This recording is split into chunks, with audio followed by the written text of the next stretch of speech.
안녕하십니까. 2023년 1월 7일 최병호 임팩트 시작하겠습니다. 이른바 청담동 술자리 의혹이라는 것이 있죠. 이제 의혹이라는 이름도 붙일 수가 없는 상태가 됐습니다. 공식 발표는 없습니다. 아직. 그러니까 이제 경찰의 수사가 진행이 꽤 됐는데 2달 넘게 진행이 됐죠. 근데 이제는 사실상 발표만 남은, 그러면서 이제 언론이 경찰 수사가 어디까지 진행됐는지를 취재했는데 어제 거의 그냥 결정판이 보도가 됐습니다.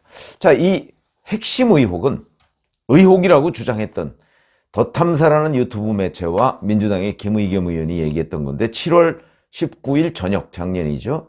청담동 바에서 술자리가 있었는데 김앤장 변호사 35명 정도, 그 다음에 밤 12시쯤에 한동훈 법무부 장관이 그 자리에 합류했고 새벽 1시쯤에 윤석열 대통령이 합류해서 윤석열 대통령은 동백아가씨라는 노래를 부르고 한동훈 법무부 장관은 윤도현 씨 노래를 불렀다 하는 거를 그 자리에서 연주를 해줬다고 주장하는 첼리스트가 자기 남자친구한테 전화로 이런저런 얘기를 다 했던 것, 요게 이제 이른바 의혹이라는 겁니다. 근데 그 전화통화 내용을 들어보시면 그게 40분간 이루어졌거든요. 대단히 구체적입니다. 그래서 그 전화통화 내용만 들으면 이걸 어떻게 지어낼 수가 있을까 싶을 정도로 상세하게 돼 있습니다. 그러나 그런 전화통화 내용을 설령 녹음 파일을 입수했다고 할지라도 그러면 이 첼리스트가 정말 지어낸 것인지 아니면 자기가 본 것을 설명한 것인지, 이거는 몇 가지 팩트 체크는 기본적으로 해야 되는 거죠. 근데 그걸 했는지 안 했는지, 아니면 처음부터 공작이었는지, 이런 부분이 이제 궁금해지는 대목이고, 자, 그러다 보니까 이 얘기가 처음 나오고 나서 첼리스트가 거의 잠적을 해버렸습니다. 이렇게 되니까 이제 소위 진실 공방인 것처럼 이제 진행이 됐죠. 그 와중에 이제 한동훈 법무부 장관은 자, 민사상, 형사상 소송을 했습니다. 김의겸 의원 더 탐사를 상대로. 이런 것들이 이제 화제가 되면서 이제 각 언론사 매체에서도 취재를 했고, 제가 알기로는 국민일보가 맨 처음 현장을 갔습니다. 갔더니 그 현장이 매우 좁은 골목에, 그러니까 첼리스트가 자기 동거인하고 이런저런 얘기를 했을 때 매우 좁은 골목에 있었고, 만약 그 시점에 거기 이제 발렛 파킹하는 그 주차 요원들이 많이 있다는데 대통령이 떴다 그러면 7월 19일, 7월 20일 새벽이면 자기네들도 기억날 수밖에 없다, 이런 코멘트들이 나옵니다, 거기에. 그리고 그 술집 자체가 35명 정도가 들어가서 한꺼번에 술을 마실 수 있는 장소가 없다. 테이블 한 서너 개에다가 룸이 한 3개 이 정도 있는데 거기서 어떻게 김앤장 변호사가, 더군다나 김앤장 변호사들은 대부분 다 기사가 있습니다. 그런데 거기서 30대 정도의 고급 차량이 그 골목길에서 왔다 갔다 했다? 장관이었겠죠. 그래서 그런 증언들을 토대로 해서 이 청담동 술자리 의혹이라는 거는 오보다 하는 것을 이제 국민일보가 이제 이것도 짐작이죠. 현장 취재를 해보니 이 사실관계가 성립할 수가 없다, 이렇게 보도가 됐었던 적이 있고요. 그리고 나서 이제 경찰이 계속해서 여러 가지 디지털 증거를 찾았는데 그 대표적인 게 바로 휴대전화 위치 기록입니다. 지금 제가 휴대전화로 지금 유튜브를 찍고 있습니다. 이 휴대전화의 신호음, 이걸 잡으면 제가 어디 있는지가 명확하게 드러납니다. 아마 몇 미터 오차도 없을 겁니다. 그럴 정도로 명확하게 드러납니다. 그러니까 오늘날에는 휴대전화 위치 기록만 확인을 하면 이 사람이 적어도 어디에 있었는지는 움직일 수 없는 증거다. 이거는 디지털 증거입니다. 과학적인 증거죠. 거기서 뭘 했느냐는 것까지 나오진 않지만 적어도 그 사람이 어디에 있었느냐는 거는 명확하게 나오고, 그건 진술로 뒤집을 수 있는 얘기가 아니다. 자, 그런 점에서 경찰이 휴대전화 위치 기록을 확인했더니 이세창 한국자유총연맹 총재 권한대행이라는 사람과 그 다음에 이 청담동 술자리를 봤다는 그 첼리스트, 이 두 사람이 청담동 바에서 같이 있었다는 건 확인이 됐습니다. 그런데 7월 19일에 같이 있었는데 저녁에 12시, 밤 12시 이전에 청담동 술자리를 떠났다는 걸 확인을 했습니다. 그러면 앞에 물론 뭐 저녁부터 술자리를 갖고 뭐 밤 12시, 새벽 1시에 뭐 한동훈 법무부 장관, 윤석열 대통령이 왔다고 했지만 적어도 술자리가 있었는지까지는 모르지만 이 휴대전화 위치 기록으로 보면 한동훈 법무부 장관과 윤석열 대통령이 왔다는 시간대에는 이세창 씨와 첼리스트는 없었던 겁니다. 그 자리에. 그럼 뭐 사실상 무너진 거죠, 다. 위치 기록은 뭐 거짓이 없고 뒤집을 수가 없으니까. 자, 그런데도 김의겸 의원과 더 탐사 측은 이걸 인정을 안 했고, 그 다음에 민주당 지지자들도 뭐 조선일보 여론조사에 따르면 70%가 사실일 것이다, 이렇게 믿고 있었다는 충격적인 결과도 나왔습니다. 자, 그런데 여기에 그러면 12시 이후에 첼리스트와 이세창 씨라는 사람은 어디에 있었느냐? 뭐 이세창 씨라는 사람이 자기 휴대전화 위치 기록이라고 하면서 경찰에 제출했다는 거 있었죠? 그것 거짓이었습니다. 뭐 저 어디 강서구 등촌동 자기 사무실에 있었다, 거짓이었던 거죠. 아마도 날짜가 다른 날짜였을 가능성이 높다고 봅니다. 어쨌든 간에 이제 이 두 사람의 그 위치를 휴대전화 위치 기록이 아니고, 그것이 아니고 바로 CCTV로 확인했다고 합니다. 서초경찰서가 5일에 입수했다고 하니까 어제 그저께죠. 어제 그저께 입수했다는 겁니다. 7월 19일 밤부터 20일 새벽 사이에 CCTV하고 이 첼리스트의 승용차 블랙박스를 확인했다고 합니다. 그걸 확보한 거죠. 그랬더니 이세창 씨하고 첼리스트가 그 밤 12시 무렵에 12시 전에 청담동 바에서 한 2km 이상 떨어진 서울 역삼동에서 다시 만났다. 그리고 새벽 2시 50분쯤에 만나서 모처 유흥 관련 업소로 들어간 거죠. 그리고 새벽 2시 50분쯤에 첼리스트가 혼자 거기서 나와서 자기 차를 타고 자택이 있는 용인으로 출발을 해가면서 동거인하고 통화를 한 것으로 보이고, 이세창 씨는 거기에 그냥 있었다. 이게 이제 CCTV로 확인이 됐습니다. CCTV로 들어가는 장면, 그 다음에 나올 때는 첼리스트만 혼자 나오는 장면. 뭐 CCTV는 거짓말을 어떻게 할 수가 없죠. 꾸며댈 수도 없습니다. 변명할 수도 없습니다. 물론 이것이 청담동 술자리가 없었다는 뭐 그 확실한 그 뒷받침 자료가 되지만, 이미 청담동 술자리가 윤석열 대통령과 한동훈 법무부 장관이 그 참석했던 술자리가 없었다는 거는 그 전에 휴대전화 위치 기록에서 이미 명확해진 거고요. 이거는 일종의 확인사살 비슷한 겁니다.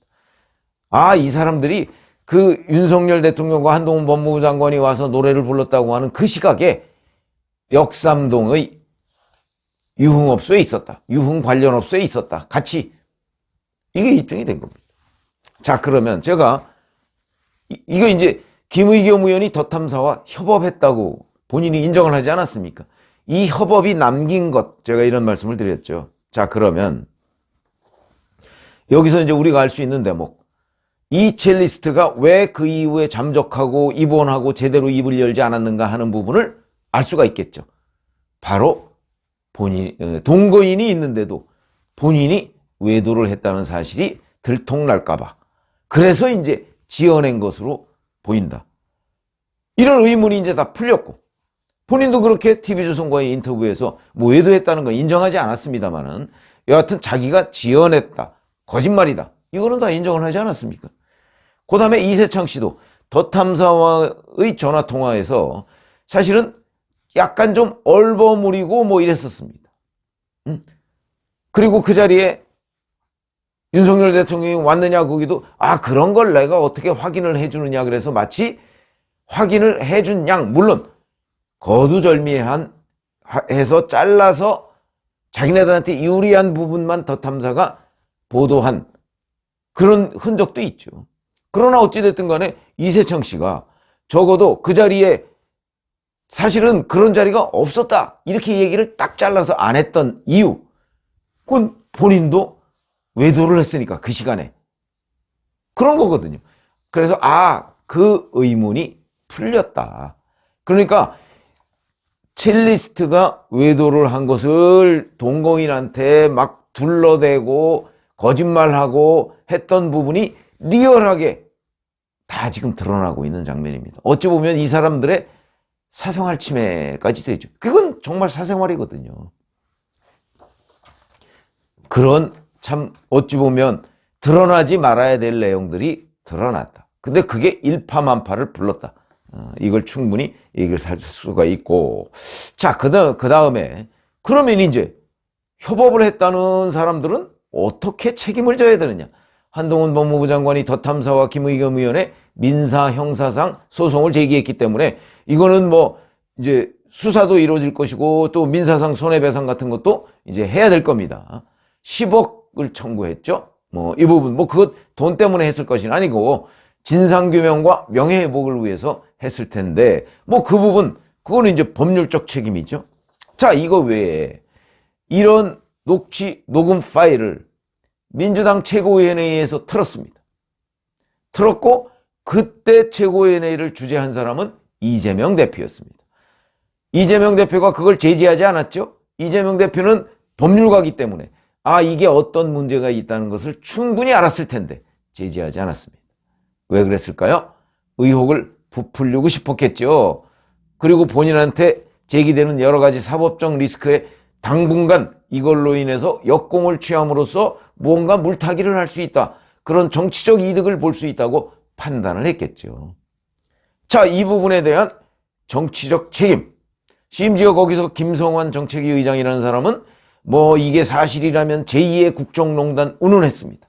아마 본인 그때 이게 사실이 아닐 가능성이 꽤 높다는 걸 알았을 겁니다. 그런데도 의도적으로 했을 가능성 없지 않죠. 이런 부분에 대한 정치적인 책임 어떻게 질 것이냐. 이것이 남은 것이고. 자, 그 다음에 제가 지금 문제 제기를 하는 건 이 제보자라는 사람입니다. 첼리스트의 동거인. 첼리스트하고 동거를 했기 때문에 이 첼리스트가 어디 가서 무슨 일들을 하고 다니는지에 대해서 어렴풋이나마 충분히 짐작을 했을 것이고,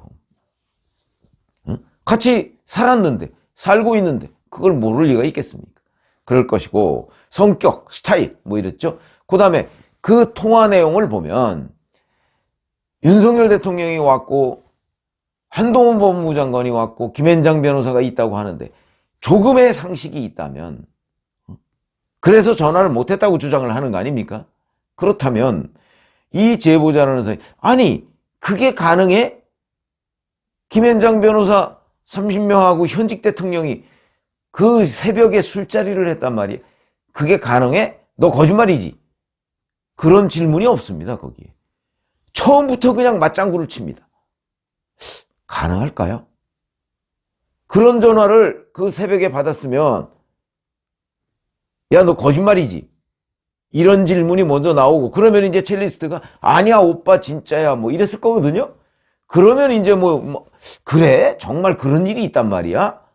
그러면 대단했겠다. 이렇게 구성이 그렇게 되는 것 아닌가요? 근데 전혀 그런 의문 제기가 없이 맞장구를 칩니다. 처음부터. 궁금한 대목이죠. 그 부분이 궁금합니다. 그 다음에 이와 더불어서 이걸 보도했던 더 탐사라는 건 말할 것도 없고요.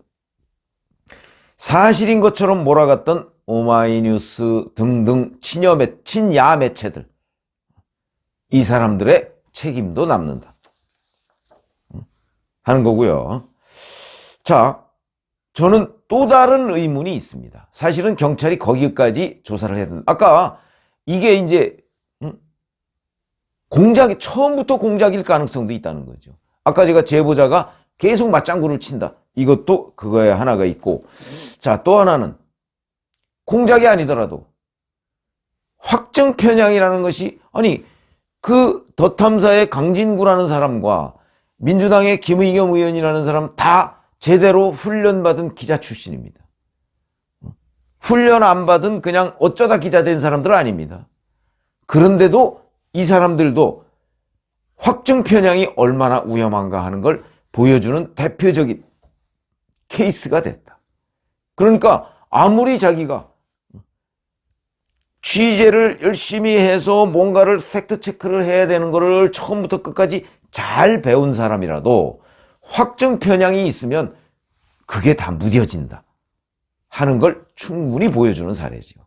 그러니까 기자라고 다 같은 기자도 아니고, 그 다음에 팩트 체크 이렇게 얘기하지만 팩트 체크를 시도조차 하지 않았던 이유, 본인이 바로 누구를 공격해야 되겠다는 그 의도, 편향성이 너무 강하다 보니까 도대체 앞이 안 보였다. 이런 것들을 남겼다는 부분입니다. 자, 그래서 이제 뭐 공식 발표만 남겨놓은 거죠. 사실상 지난번에 휴대전화 위치 기록 경찰이 확인한 때에 그때도 이미 공식 발표만 남겨놓은 거나 마찬가지였는데, 이제는 뭐 10월 20일 새벽까지의 모든 동선이 다 확인됐으니까 그러면 이제 뭐 어떤 변명도 통하지 않기 때문에 이제 경찰의 공식 발표가 남았고 그것만 남은 겁니다. 그 다음에 이제 이 관련자들, 이걸 처음에 제기했던 사람뿐만 아니고 활용하고 정치적으로 이용했던 사람들에 대한 책임, 그 다음에 이 문제가 과연 공작이었느냐, 처음부터 공작이었느냐 여부를 밝히는 과정, 이런 것만 남은 겁니다. 그래서 그 부분을 각자의 위치에서 누가 어떤 책임을 어떻게 어디까지 져야 될 것인가, 이제 이 부분을 하나하나 확인하는 일이 남았다. 이렇게 말씀을 드리겠습니다. 고맙습니다.